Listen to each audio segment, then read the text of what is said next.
kakadating lang natin. Galing tayo ng Amang University. It's July 28, Tuesday. I think Tuesday na. Ayun, kumuha lang ako ng whole abdomen ultrasound ko. And meron pa rin tayong mild fatty liver.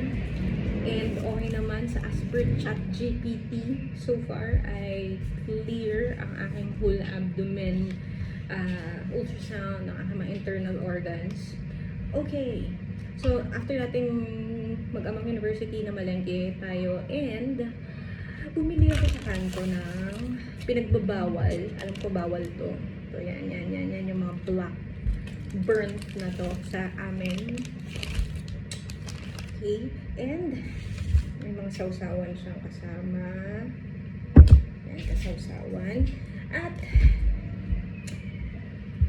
Madam Ellen, thank you so much. Si Sally, thank you sa mga gifts. O, diba?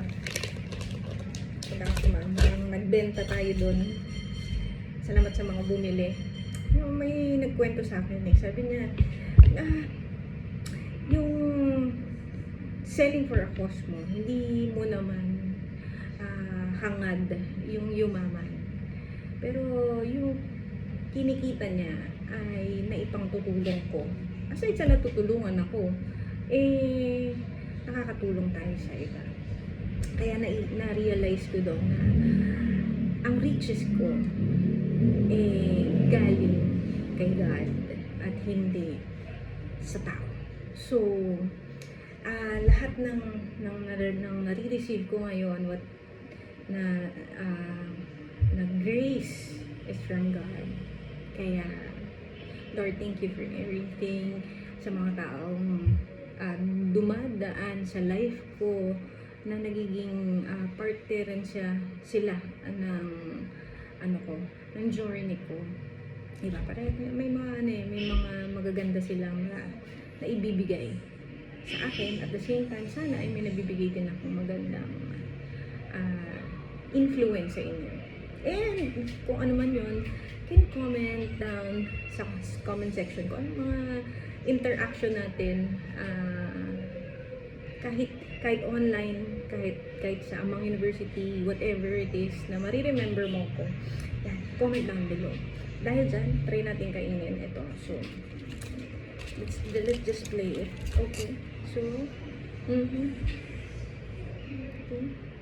tignan natin. Nang wala pang sauce. Okay. Flavorful naman siya. Hindi ganun kasing juicy.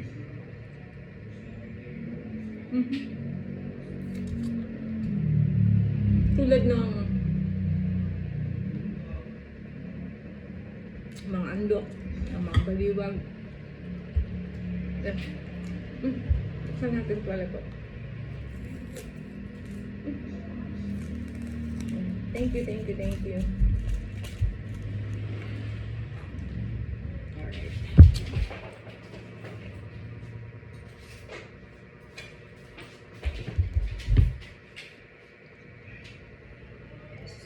Thank you, Ma'am Ellen. Tapos, ayun nga, sa kanto ko lang to nabili na. Hindi kasi ako kumain kanina ng lunch, pero may kinain ako kaninang bawal. Hindi ko na kwento.